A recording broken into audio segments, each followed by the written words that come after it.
I feel like for this video we need to give real human emotion warning. We are humans. Oh, you gotta breathe, breathe, breathe, breathe. Let it go and let it be. Day 3 of transplant evaluation week was probably the hardest in some ways. Yeah. There was just, I think, as you'll see later on in this video, a lot of emotions of the whole week and process kind of caught up to us. Yes, I think it was the catch-up, the cumulative effect of Monday and Tuesday, literally like back-to-back appointments and passing out and the nasal things not going well, all the testing. And all the overload of information, statistics, all of everything that goes into, and in some ways this is like kind of vulnerable thing to do, to put this video up and share a little bit of the emotional processing in the moment, but we wanted you guys to see the process and to be part of our journey. It's a journey, and I think that emotions are part of this whole, it's not just the logistics of how a transplant happens, but it's an emotional process as well. Yeah. And so Wednesday morning started, we actually got to sleep in a little bit and had to be there at 9 in the morning. So I had the pH, nasal pH stomach tester study. I had this monitor attached to me for the last 24 hours. And so we woke up and we got to the GI place and I was ecstatic because I survived. I didn't even throw it all up because that was a risk that could happen. It didn't happen. When we got in the room, I then realized, oh my gosh, this whole piece of Tegaderm on my face, I get to rip it off my skin and it's only been on for a day. So it was super sticky and it was really difficult. Abrasive? It was quite abrasive. So I finally got it off, and then the girl was like, okay, let me get you a tissue because we're gonna take it out now. And I was like, zzz, and I pulled that thing out faster than she could like hand me the tissue. She's like, oh my, okay, well here you go. And I was like, thank you, goodbye. And I ran out of there so fast. I was done with that. So then we had an appointment with the liver transplant team coordinator. That was kind of a paperwork meeting, and just part of the transplant evaluation process is signing and agreeing that you understand. Yes, so that was that appointment, and then we ran to the dietitian appointment. I met with the dietitian. She asked a lot of questions. We explained kind of my nutrition and my weight over the years and the decision to get a J-tube and how we use that and all of those things. Then we went to the next room over, which was the social worker. This is the transplant social worker. And she was just incredible, really incredible, just a really good understanding of the hugeness and the hardness of transplant and all that goes into it. And we talked, we cried, and it was sweet because she said, you know what, I get worried about people who don't cry, so you're doing fine. And I was like, whoa, good thing I cried. So that was the meeting with the social worker, and then from there we went to get the CAT scan, which was something that they squeezed into the schedule. This was a blessing that the liver team decided to do a CAT scan instead of an MRI, and Mary was very happy about that.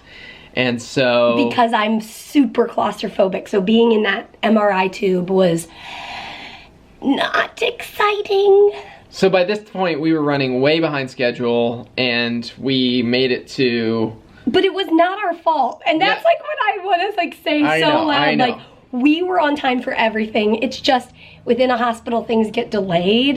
And the appointments are so close together that obviously we were running late. Okay, just finished with the CAT scan. That was so intense. It was 175 mLs or cc's of contrast. And my mouth started going numb. It was crazy. Now we are late because they took us late. we're late for the PT evaluation, which is 10 minutes away. I have no idea. I just called them while Mary was in the CAT scan, told them we were gonna be late. They're like, well, if you're not here in 15 minutes, she'll have to reschedule. I was like, we'll be there in 15 minutes. I had no idea when Mary was gonna get out. Well, we have no control over when people take us back. Our appointment at CAT scan was at 12:30. We got there beforehand. Yeah. Crazy. We have no control. Whatever. And so I've got a headache. They just flooded me with 175 cc's of contrast. Like, I thought I was going to have a reaction during the procedure, the CAT scan. And then we are flying from, the CAT scan machine to the car, and then from the car to the next the rehab place. It was so overwhelming at that point. And then we got to the rehab place. The people were so nice, which was a huge blessing, because it turns out that this is kind of where the culmination of all the things happened. So cue that clip. Okay, I'm gonna film for 1 second. And today was hard, and I mean, the last 2 days have been mostly like just, all the medical tests.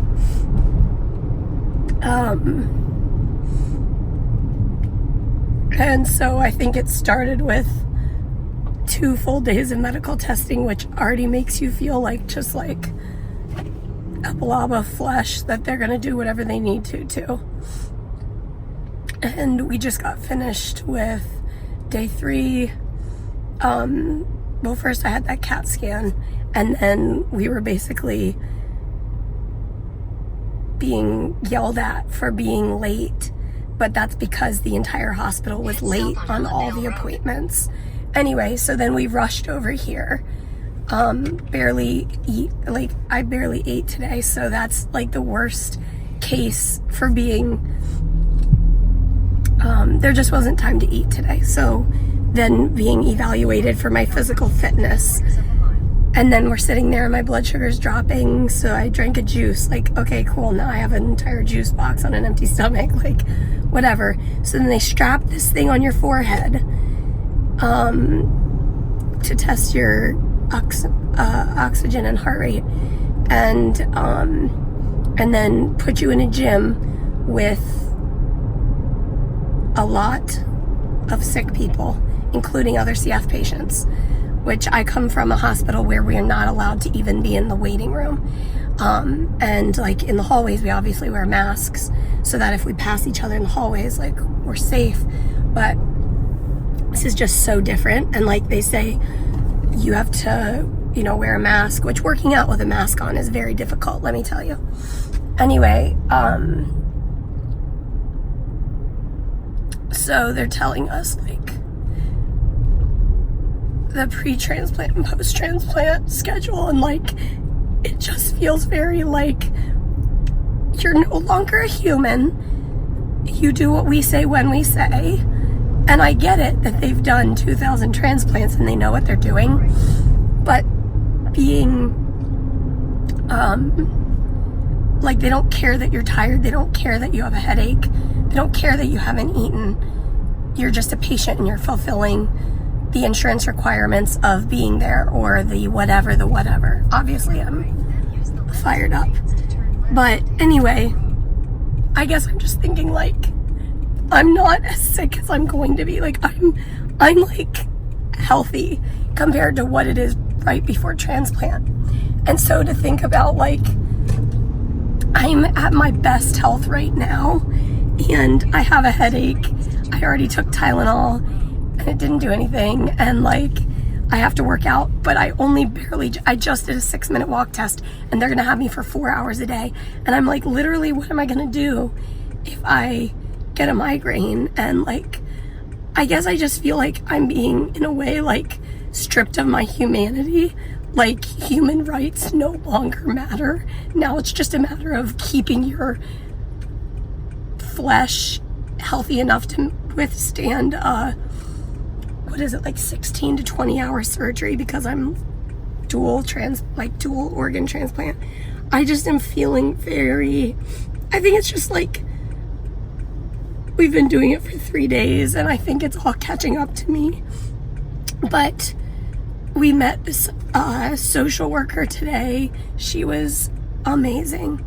Like, these workout people were amazing. I just am uncomfortable being in a place where CF patients are coughing all over everything.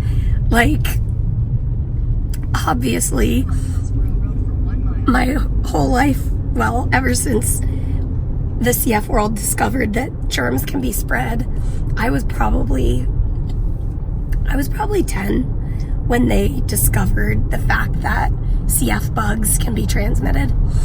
But anyway, it's the only thing I can control is being safe. The germs are invisible, but when I'm walking in the hospital, I'm not touching the railings, I'm not touching stuff. Like, that's what I can control. And knowing that I'm going to be there for 4 hours a day. Plus, did you see the classroom? It's not big. And there's a lot of sick people in there. And it's just, I talked to the social worker about this, and I was like, to be honest, this is quite scary to me. And she was like, I totally get it. And we absolutely do our best to, like, keep you guys 6 feet apart. But ultimately, I totally hear you. It is scary. And, yeah, so she was very understanding. But like here at the gym, they were like, we try, but I can't say that we're always successful. Like, not successful with, like, whatever. She's just saying they're getting a lot of people to go through their system, and so that means it's gotta be in groups. So, like, literally a workout class on the floor, on a mat, with other CF patients. Now, apparently the other transplant patients, not CF, so like pulmonary hypertension and that sort of thing, they don't carry bugs, apparently. So those people aren't a danger to us, and we're not a danger to them. But obviously between CF patients. Anyway, I feel like I can work my booty off. I work my booty off in the hospital when I'm doing PT, like circuit training with the PTs. Like, I work my booty off, and I did their walk test and they said I did a great job and whatever. But to try to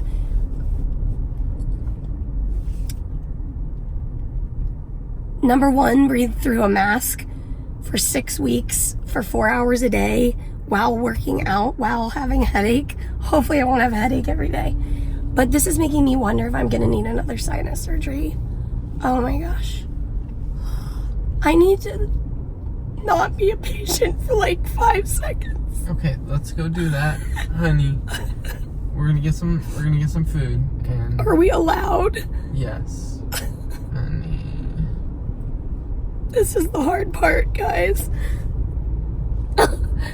I can handle a lot of the, like, logistics, and I can be at the tests that they say to be at. I can do it. We've done it. But there's also this side of it too that's just feels a little bit, like I said, like it's taking a piece of my humanity away. Just a little bit. I would personally rather be that weird girl who's coughing in the corner at a normal gym than at a gym with everybody who understands. I would rather go to a normal gym and work and fulfill all these requirements at a normal gym. That's my preference. But it's interesting to think that other people would prefer to be at a gym where everybody understands. But for me, part of it also, I have to remember this, is like, I grew up with a sister with CF, and like, as her health declined, I obviously watched her health decline, and it triggers something emotionally for me. Like, that was obviously very sad. And so as I'm in that gym and I'm like hearing people coughing and watching them struggle, it, I'm guessing, brings up like a lot of past sadness. And for me to work my very hardest, it's gonna be hard to turn off that part of my humanity. Oh, Mary, you're not allowed to be sad for all these people in here. How do I not be sad for them? So, there you go. After that clip, we got some food. Well, we stayed in the car for a little while and cried and processed, and then we got some food, and we were able to enjoy some North Carolina sunshine and some time of not being a patient. And I think the important thing is to like allow ourselves to process those things, but then not allow it to consume us. Yeah. And that's really how it felt that day. It felt like, wow, that was a really hard day in so many ways, but we're still us, and we still, you know, no matter what's happening, we're still us, and we were thankful to be together. And we had a lot more processing as the week went on, and now that we're a couple weeks later, we'll share more of where we're at and what happened after that, and so stay tuned. But as always, We'll see you tomorrow. Good Good night. night.